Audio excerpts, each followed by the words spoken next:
Eh bien, bonjour à tous et bienvenue à cette première porte ouverte en distanciel du Collège Saint-Joseph. Les conditions sanitaires ne nous permettaient pas de vous accueillir en présentiel.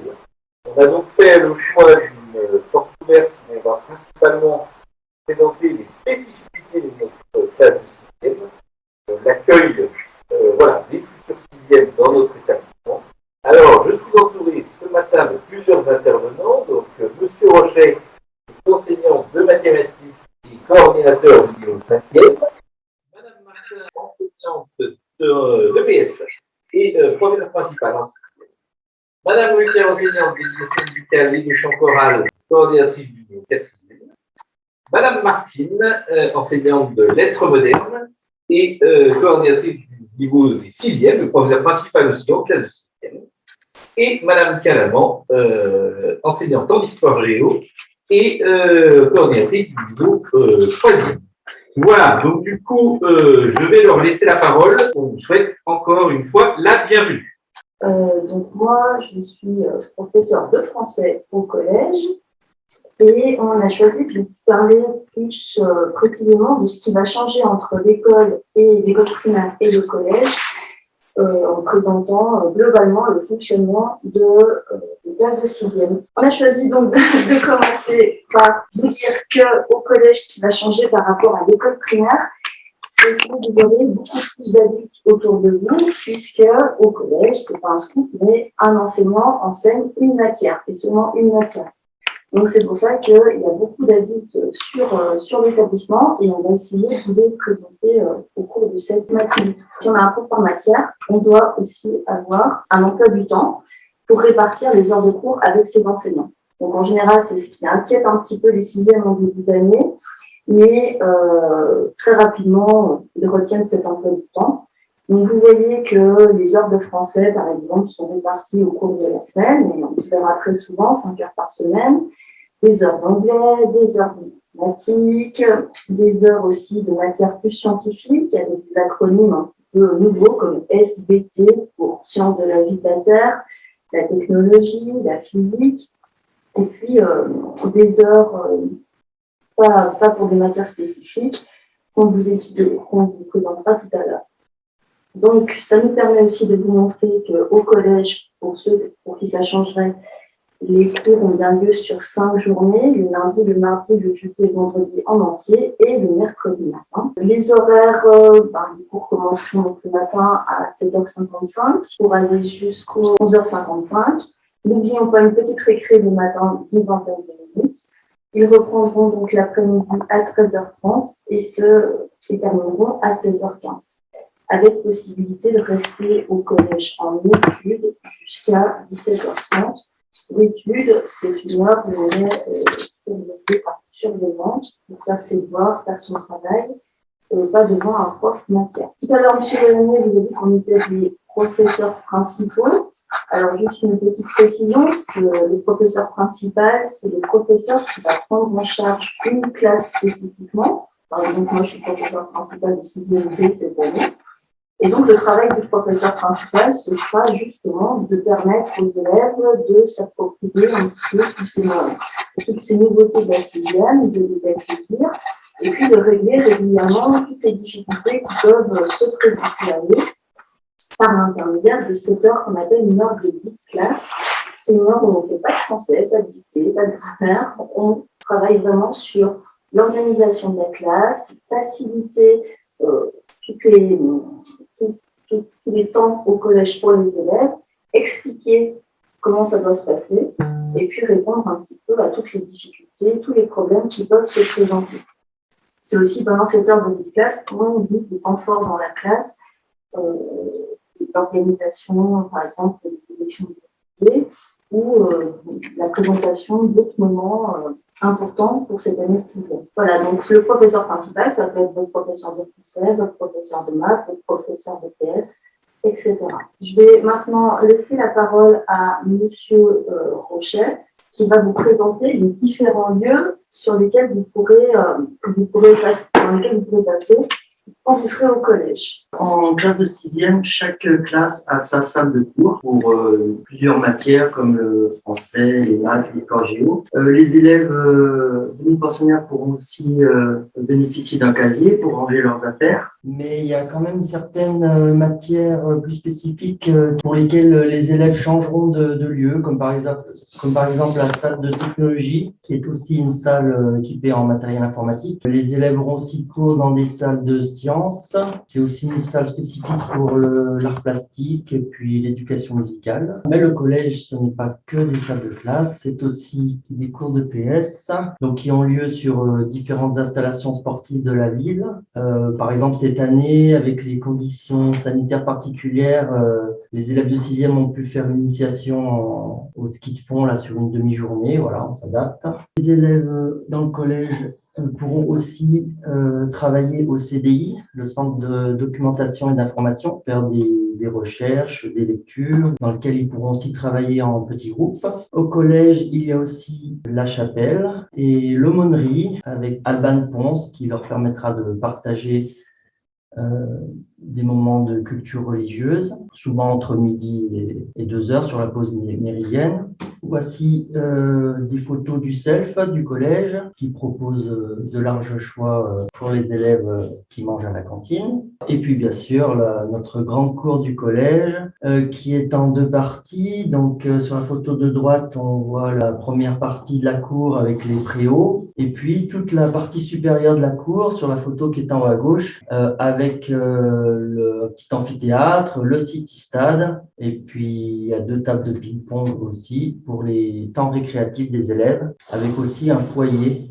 accessible entre ces 2 cours. On va passer la parole à Madame Calamant qui va vous présenter les autres adultes que vous pourrez côtoyer au collège. Au collège, vous allez pouvoir côtoyer un cadre éducatif, Monsieur Rode, en photo sur la diapo. Il est là pour veiller au respect des consignes de sécurité, au bon comportement des élèves.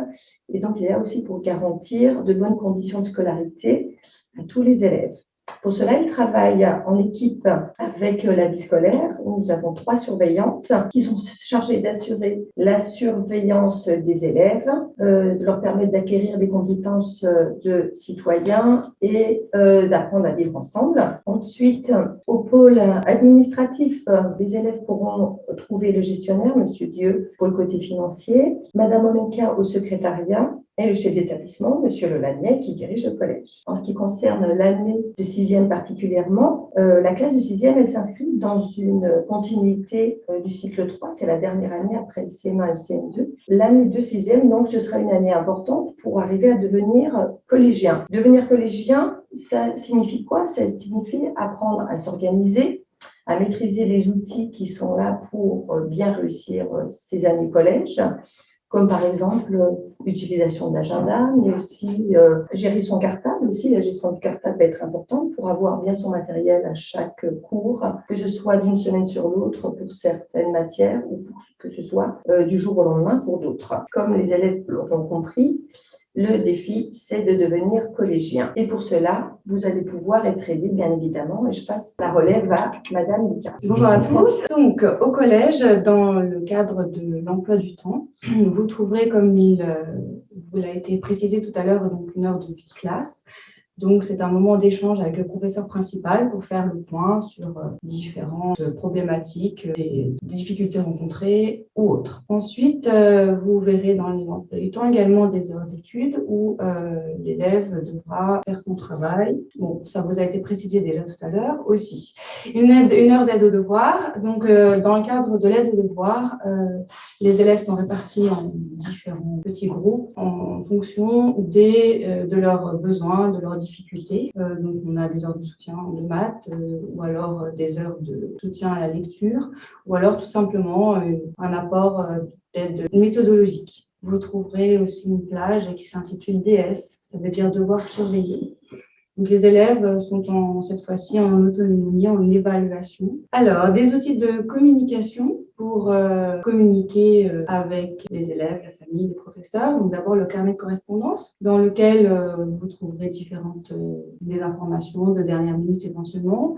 Le régime de sortie, donc vous verrez que l'année prochaine, donc en sixième, les élèves pourront éventuellement commencer un petit peu plus tard ou finir un petit peu plus tôt. Le régime, si votre enfant mange à la cantine ou non. École directe, qui est notre espace numérique de travail, sur lequel les élèves trouveront les devoirs à faire. Vous pourrez aussi communiquer avec les enseignants. Chaque classe a son espace numérique de travail, sur lequel sont déposés cours, documents ou autres. Voilà. Et enfin, e-accompagnement, c'est une plateforme, un logiciel qui permet de notifier les différentes observations, que ce soit de l'ordre du comportement, de l'attitude au travail, mais également des valorisations. Voilà, lorsque l'élève aura éventuellement aidé un autre élève. Dans l'emploi du temps de la classe de sixième, c'est une particularité ici, sont aménagées des plages horaires qui permettent des activités sportives ou culturelles. Donc généralement, ces plages sont situées en fin de journée. Donc elles permettent différentes activités sportives proposées. Donc on a le Yo Rugby Class, donc la classe rugby, la possibilité pour les élèves de se rendre donc aux entraînements sur des créneaux de fin de journée, créneaux de gymnastique ou encore de natation. Nous avons également un parcours musique qui s'adresse aux élèves de 6e et de 5e. Un petit peu dans la continuité de la classe culturelle, par contre, il n'y a pas de partenariat avec le conservatoire de la ville de Nana. C'est l'occasion d'avoir une pratique musicale au collège avec d'autres camarades que se rencontrer au conservatoire. Il s'adresse à des élèves musiciens qui savent lire la musique et qui maîtrisent les bases de leur instrument. Bien sûr qu'ils viennent avec leur instrument au collège, mais ils peuvent aussi travailler avec des percussions corporelles ou des petits instruments à percussion, à apprendre à chanter, voilà, etc. Et puis, donc c'est pas spécifié sur le diapo, il y a une option chorale. Donc c'est vraiment un enseignement qui s'adresse à tous les élèves du collège, de tous les niveaux. Et l'avantage, c'est que 6e, 5e, 4e, 3e se retrouvent ensemble pour faire de la musique. On accueille aussi des élèves qui peuvent parfois souffrir de difficultés, que ce soit sur le plan scolaire ou sur le plan psychomoteur, cognitif, etc. Et donc, dans ce cadre-là, il y a toute une batterie d'outils qu'on peut mettre en place pour accueillir ces élèves. Alors, c'est des acronymes un peu barbares, PPRE, PAP, PAS. Ce sont des parcours qui permettent d'adapter les exigences des adultes envers ces enfants pour permettre à chacun de réussir selon ses possibilités. Et dans ce cadre-là, cette année, nous accueillons aussi, nous mettons en place un dispositif ULIS, qui est un dispositif d'inclusion scolaire pour les élèves en situation de handicap, qui bénéficient de l'aide d'une enseignante dédiée et d'une classe dédiée, donc qui peuvent soit aller dans les cours traditionnels avec les autres camarades de la classe, soit parfois travailler en plus petit groupe avec cette enseignante pour préparer ou reprendre certaines parties du programme et de la scolarité. Donc ceci, bien sûr, sera mis en place au cas par cas pour les élèves en ayant besoin. Je vais maintenant laisser la parole à Madame Martins, qui est enseignante en EPS et qui pourra vous parler des temps forts de la 6e, mais aussi de ce qu'on peut faire le mercredi après-midi au collège. Alors, l'association sportive est une opportunité qui est offerte aux élèves qui sont volontaires pour pratiquer une activité sportive le mercredi après-midi, que ce soit pour le loisir ou la compétition. Elle est encadrée par des professeurs de PS. Et donc, comme on peut voir sur le diaporama, nous proposons le kayak, le ski de fond, le rugby ou encore le badminton. Outre les apprentissages scolaires, l'année 6e est aussi une année où nous avons décidé de faire vivre différentes expériences aux élèves pour leur permettre de grandir. Et nous nous centrons notamment sur l'apprentissage du vivre ensemble et du dépassement de soi. Pour rendre cela plus concret, les élèves vont vivre 2 grands moments principalement. C'est donc le séjour d'intégration qui a lieu juste après la rentrée en septembre, pendant 3 jours. pendant lequel les élèves vont apprendre à connaître leurs camarades, mais également les adultes du collège qu'ils côtoient toute l'année. Un autre temps fort de l'année, le séjour au ski, qui a lieu fin janvier, début février. Donc, c'est 3 jours également. On va centrer plutôt cette fois-ci d'exigences, on va dire, sur le dépassement de soi, dans une activité que beaucoup d'élèves ne connaissent pas, l'entraide et la solidarité. Une heure par semaine, vous aurez une heure de ce qu'on appelle FHR, formation humaine et religieuse, qui est dispensée par un adulte du collège. Ça peut être un professeur, mais aussi un surveillant. C'est vraiment une heure consacrée à la découverte des différentes cultures religieuses, parce qu'on pense que mieux se comprendre, ça permet de tous vivre ensemble. Et dans ce cadre-là, en 6e, un autre temps fort, c'est une journée qu'on va passer à Lyon pour visiter 3 lieux de culte, une cathédrale, une mosquée et une synagogue. Et c'est encore un temps fort pour les élèves et un temps de partage intéressant avec d'autres adultes. Au cours de l'année, il y aura aussi différentes actions qui seront menées en termes d'engagement caritatif. Ici, on vous a mis par exemple le Cross Koulenga, qui est une action qu'on reconduit chaque année, qui permet aux élèves de se dépasser. On est toujours dans le goût de l'effort et le dépassement, mais aussi de s'engager pour d'autres. Ici, pour l'association Koulenga, mais là, on va faire par exemple l'opération bol de riz pour une association choisie par les élèves dans le cadre d'une élection de tous les 6e.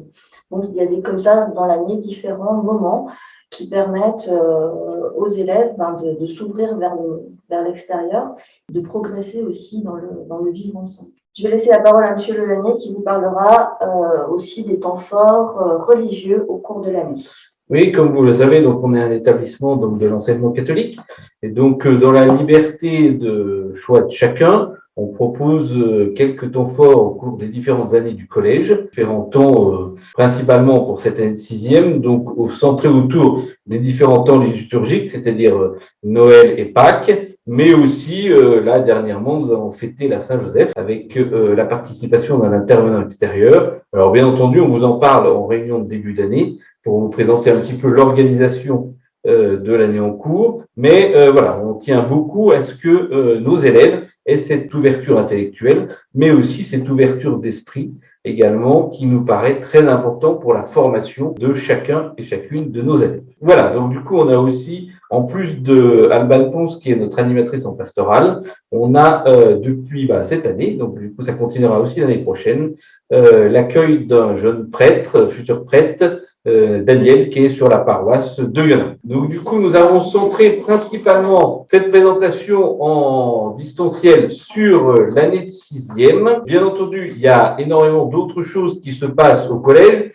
Lors d'une porte ouverte traditionnelle, vous pouvez découvrir d'autres projets qui se passent au cours des différentes années que vos enfants passeront au collège, comme nos différents projets à l'international, mais compte tenu des contraintes sanitaires, nous avons préféré nous focaliser sur cette année de 6e. Maintenant, on va rester à votre disposition. Donc, si vous avez des questions via le chat, si vous avez des interrogations, par exemple, par rapport au dispositif Ulysse ou sur des problématiques de scolarité pour votre enfant, n'hésitez pas à nous contacter directement via le secrétariat pour qu'on envisage toutes les modalités avec vous, cette fois en direct. C'est vrai qu'en distance, c'est toujours un petit peu plus compliqué. De toute façon, ce qu'on peut dire de notre expérience, c'est que l'arrivée au collège pour les élèves qui viennent du primaire, c'est quand même un gros palier, c'est une grosse étape, mais que en général, au bout d'1 à 2 semaines, je dirais,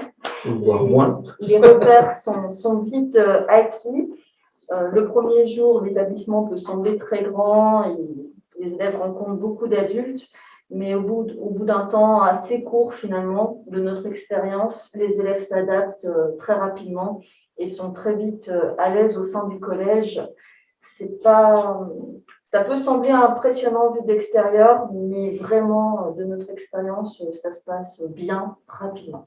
Oui, par rapport au transport scolaire, par rapport à Saint-Martin-du-Frêne, donc nous avons la chance dans le département de l'Ain que la région transporte tous les élèves, à la fois du public comme du privé, de plus de 3 km de distance par rapport à votre lieu d'origine. Donc, en effet, il y a bien un transport scolaire depuis Saint-Martin-du-Frêne puisque c'était la question. La seule différence, c'est que pour certaines communes de la communauté de communes, c'est Duobus qui gère le transport scolaire, mais par exemple, pour la commune de Saint-Martin-du-Frêne, c'est encore donc la région. Vous pouvez vous connecter au site de la région transport, transport scolaire. Vous entrez votre destination de départ, vous entrez la destination d'arrivée, c'est-à-dire le collège Saint-Joseph, et ça vous donne la ligne qui permet le transport de votre enfant. Mais nous avons déjà des enfants qui viennent de cette zone, donc il n'y a pas de difficulté. Si vous avez un souci sur cette partie-là du transport scolaire, n'hésitez pas à nous appeler. De toute manière, quand vous recevrez le dossier d'inscription définitive de votre enfant fin avril, début mai, nous vous mettons dans l'envoi toutes les informations sur le transport scolaire, justement, puisque du coup, la démarche d'inscription se fait directement par les familles, donc soit directement chez Duobus, soit sur le site de la région. Et on vous donnera donc toutes ces modalités-là à ce moment-là, donc fin avril, début mai. Mais il n'y a pas d'inquiétude, tous les élèves sont transportés sur le collège privé le plus proche, donc comme c'est nous, donc du coup, il n'y a pas de difficulté là-dessus. Et donc, pour répondre à Agathe, je crois, les dossiers d'inscription, ils seront donc envoyés par le secrétariat de famille d'ici… Fin avril, début mai. Enfin, plutôt fin avril. Le dossier d'inscription, vous le recevrez fin avril. C'est-à-dire qu'on attend d'avoir toutes les informations sur la prochaine rentrée. Donc, comme compte tenu de la crise sanitaire, tout est quand même assez mouvant, on attend d'avoir des informations un petit peu fiables avant de vous envoyer toutes ces informations par courrier. Donc, juste peut-être une précision sur le séjour d'intégration que Madame Martin vous a présenté. Donc, il se passe la semaine juste après la rentrée.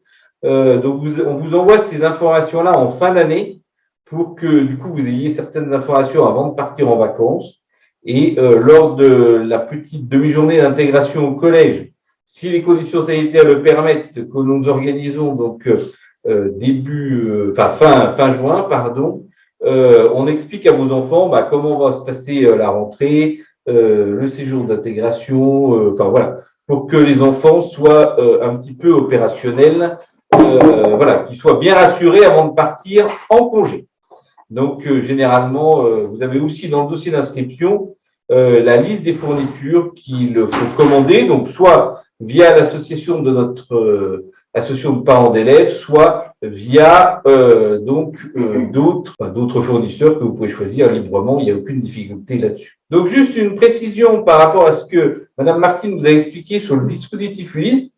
En effet, nous accueillons bien des enfants dans le cadre de ce dispositif Ulysse. Par contre, le dispositif Ulysse se fait par notification de la MDPH. Donc, bien entendu qu'il faut nous appeler pour une inscription, mais il faut aussi que vous ayez une notification de la MDPH pour intégrer ce dispositif. Ça, c'est pas spécifique à notre établissement, c'est tout simplement la réglementation par rapport aux notifications des enfants présentant un handicap scolaire ou autre.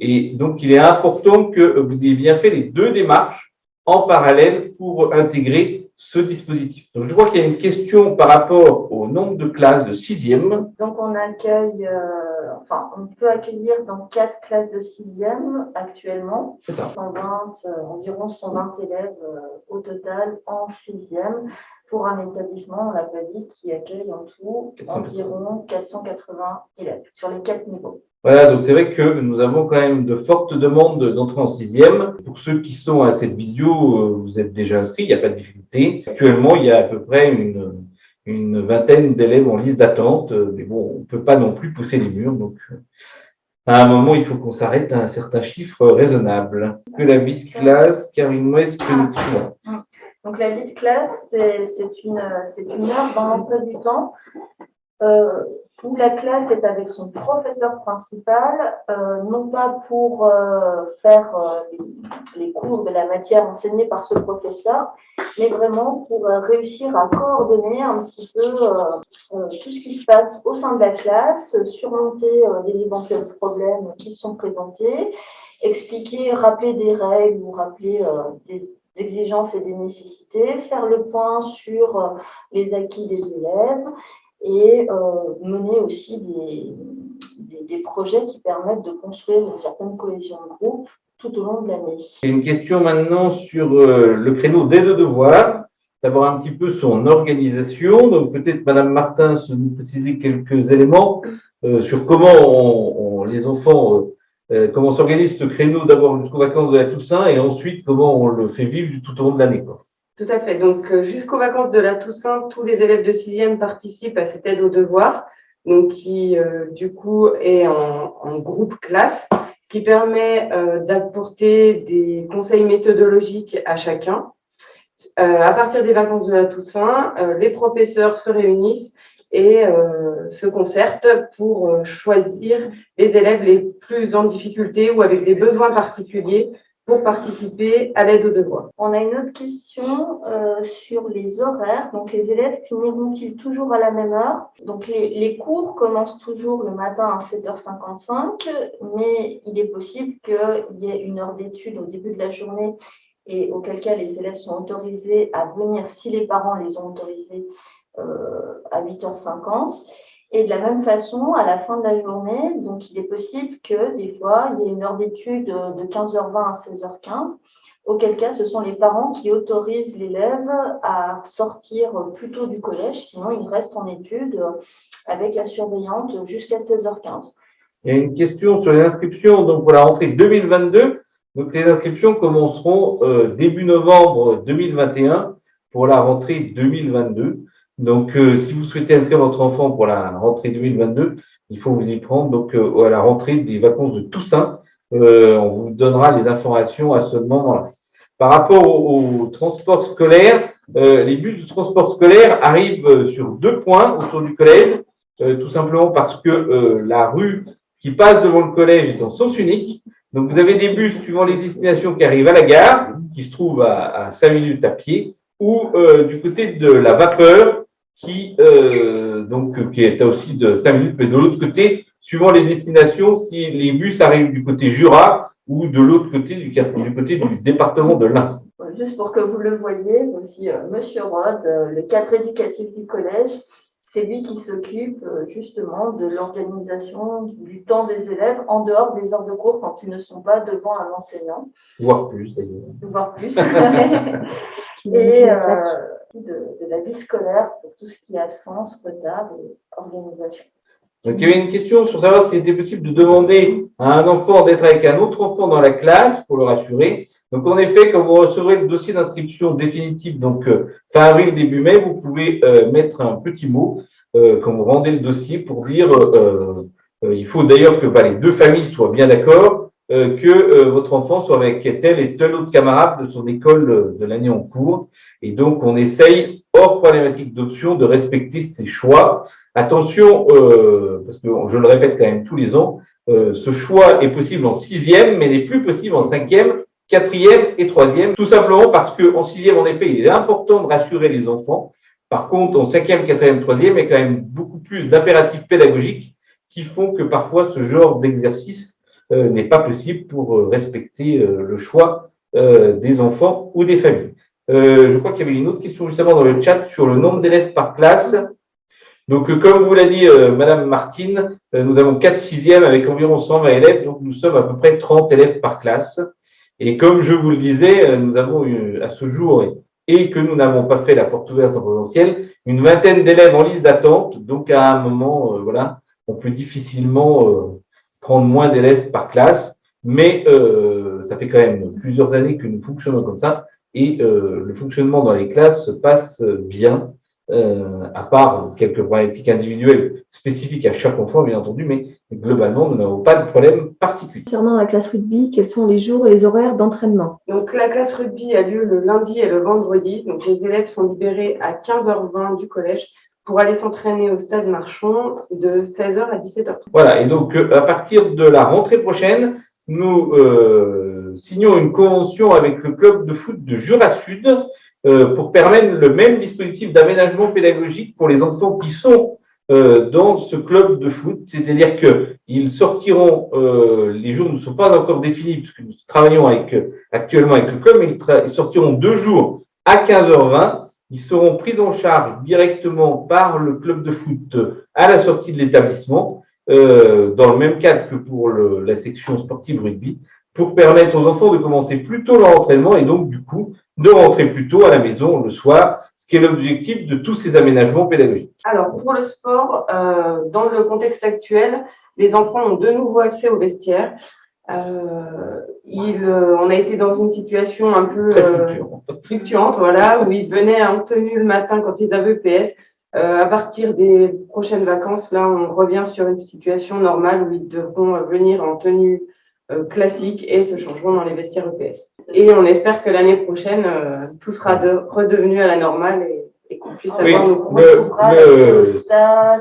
Nous avons quelques exigences par rapport à la tenue dans le collège, c'est-à-dire que du coup, hors situation sanitaire perturbée, comme nous l'ayons depuis un an, les enfants ne peuvent pas venir au collège en tenue de sport, mettre leur tenue de sport pour faire sport, ce qui évite de rester toute la journée dans son jogging dans lequel nous avons transpiré pendant 2 heures. Mais là, c'est vrai que cette année, les conditions étaient plus que changeantes. Mais je tenais quand même à dire que même si la situation sanitaire cette année a été très compliquée, l'équipe pédagogique a tout fait pour que cette année soit une année, on va dire, à peu près normale pour nos élèves, tant sur le plan de la scolarité que des sorties extérieures. On a vraiment tenu à maintenir une certaine normalité parce qu'on savait que cette crise serait longue et que on voulait en réduire fortement l'impact psychologique pour nos élèves parce que ça peut être assez compliqué pour certains enfants ou certaines familles. Donc ça a vraiment été notre cheval de bataille. Et bon, on a essayé de faire pour le mieux. L'année n'est pas terminée, mais j'espère qu'on tient le bon bout. Alors, apparemment, on va avoir vraiment des élèves très sportifs l'an prochain. C'est parfait. Les questions, c'est sur quels sont les sports pratiqués pendant l'année de 6e et est-ce qu'il y a des cours de natation? Alors, je vais répondre. Donc, l'année est divisée en 4 périodes pour le PS. Les élèves ont 4 heures de PS par semaine, ou 2 fois 2 heures. Les activités, la natation occupe une place importante dans notre enseignement puisqu'ils vivront chacun 2 périodes de natation sur l'année scolaire. Les autres activités pratiquées sont la course, la danse, l'acrosport, le basket, le rugby. Des activités en configuration sanitaire normale. Cette année, c'est-à-dire depuis quasiment le début de l'année, nous adaptons quasiment presque à chaque période en fonction des injections qui nous arrivent via le ministère de l'Éducation nationale. Peut-être laisser juste la parole 2 minutes à Monsieur Rod, qui peut nous présenter un petit peu le dispositif d'accompagnement qui permet le suivi éducatif de votre enfant quasiment en temps réel. Et puis, qu'est-ce qu'on met en place pour vous tenir informé du suivi éducatif de votre enfant au collège? Donc, on utilise ici un outil qui s'appelle e-accompagnement. C'est un carnet virtuel, un carnet de correspondance virtuelle, comme le carnet qu'on utilisait il y a quelques années, sauf que là, tout est en ligne. Chaque fois qu'un enseignant ou un éducateur saisit une remarque écrite, toute la communauté éducative est avertie, les parents, l'élève, les enseignants, le professeur principal, moi-même et Monsieur Lolani, chef d'établissement, ce qui nous permet de faire le lien dans le suivi éducatif des élèves et d'avoir en fait une traçabilité des événements qui sont liés à la scolarité de l'enfant.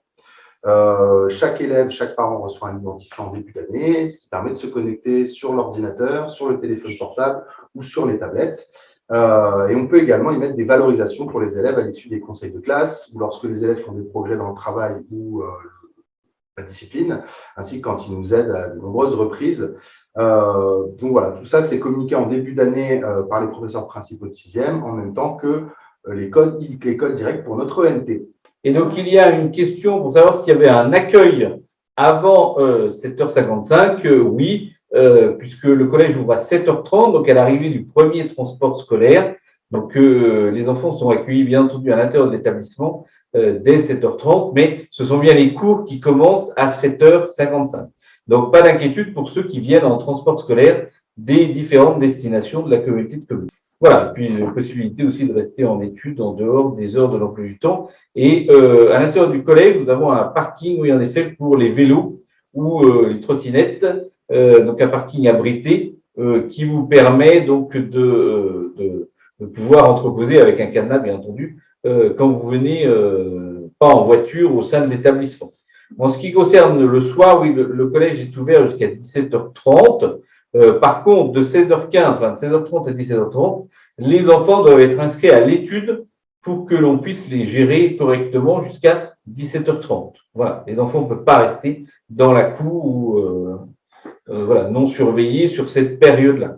De toute manière, en début d'année, les parents, enfin tous les parents de sixième sont invités à une réunion d'information, donc juste avant le séjour d'intégration, où voilà, on vous reprécise un petit peu toutes les modalités d'organisation, les différents dispositifs pour vous permettre un petit peu de prendre pied à l'intérieur du collège et puis voir un petit peu vos différentes organisations personnelles. Alors, le CDI est-il accessible aux élèves dès qu'ils ont un temps de pause? Alors, oui et non.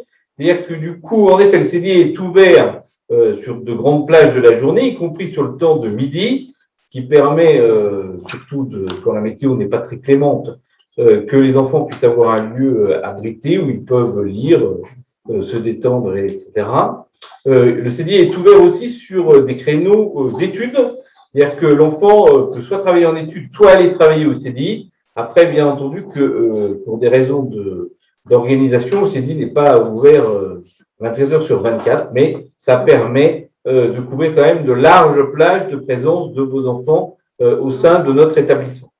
D'ailleurs, on peut dire que là, nous sommes au CDI. Oui, le studio a été installé au CDI pour cette visio. Alors, nous avons une question par rapport à l'absence d'un professeur. Alors, en effet, nous sommes un établissement de l'enseignement catholique, mais l'Esprit Saint ne protège pas tous, c'est-à-dire que les enseignants ont le droit et peuvent tomber malades, mais nous avons des dispositifs qui permettent de réguler ça. C'est-à-dire que si c'est une absence qui n'est pas prévue, votre enfant reste au sein de l'établissement, il ne peut pas sortir de l'établissement. Si l'absence est plus longue, parce que cette année, en effet, le Covid peut nous donner quelques tracas, Monsieur Rod réorganise certains emplois du temps et les enfants sont autorisés à changer leur emploi du temps que si vous en avez donné l'autorisation. Mais dans tous les cas, si vous ne donnez pas votre autorisation, l'enfant reste sur notre surveillance au sein de l'établissement. Donc, par rapport au nom du dispositif ULIS, quel est le nom de la professeure? Alors, le dispositif est bien un dispositif d'inclusion scolaire, c'est-à-dire que votre enfant n'est pas inscrit en dispositif ULIS, il sera inscrit en classe de sixième, comme tous les autres enfants, mais nous avons une personne, donc Madame Julie Perret, qui est chargée de la coordination du dispositif ULIS, mais votre enfant sera bien dans une classe de sixième, et donc aura affaire à un professeur principal de sixième, alors peut-être Madame Martine, Madame Martins ou deux autres professeurs principaux de sixième. Donc, on vous expliquera tout ça. Donc, pour les enfants intégrés dans le dispositif ULIS, il y aura une rencontre sur la fin de l'année pour permettre à la fois aux familles et aux enfants de découvrir les modalités d'organisation pour la rentrée prochaine. Mais le dispositif est bien un dispositif d'inclusion scolaire, c'est-à-dire que l'enfant sera intégré dans une classe de sixième, participera à toutes les actions de sixième qui lui sont proposées, comme le séjour d'intégration, le séjour au ski ou tous les autres événements. Le dispositif ULIS lui permet simplement de, on va dire, reprendre pied dans certaines matières ou certains temps de la semaine. Après, chaque enfant étant différent, le protocole un petit peu d'accueil se fait au cas par cas, donc en fin d'année ou en début d'année scolaire. Sachez que de toute manière, vous pouvez retrouver des informations à la fois sur notre site internet ou nous appeler directement via le secrétariat si vous avez une problématique particulière, parce que même si les portes ouvertes ne pouvaient pas se dérouler en présentiel, nous pouvons vous recevoir au sein du collège si vous avez des questions précises à nous poser. Il n'y a pas de difficulté là-dessus. Alors oui, pour les élèves qui rentreraient donc en 5e, 4e ou 3e, il n'y a pas de période d'accueil en tant que telle, puisque du coup, les portes ouvertes n'étaient pas possibles en présentiel. Généralement, ce qu'on fait, c'est que fin juin, début juillet, à la fin des cours, on propose à ces enfants-là de venir visiter l'établissement, donc en dehors de la présence des élèves, puisque du coup, le collège ferme fin juin. Donc ça, il faut nous contacter pour qu'on organise cette visite en fin d'année scolaire pour les enfants qui rentreraient donc en 5e, 4e ou 3e. Il n'y a pas de difficulté, on organisera ça au cas par cas. Alors, concernant si l'élève doit apporter son instrument en cours d'éducation musicale et quel niveau il doit avoir, il faut distinguer le cours d'éducation musicale qui est donc 1 heure par semaine obligatoire dans l'emploi du temps pour tous les élèves, auquel cas l'instrument n'est absolument pas obligatoire. L'élève peut apporter son instrument pour venir enrichir le cours, bien sûr, c'est toujours bienvenu, je leur demande, ils le font d'ailleurs spontanément.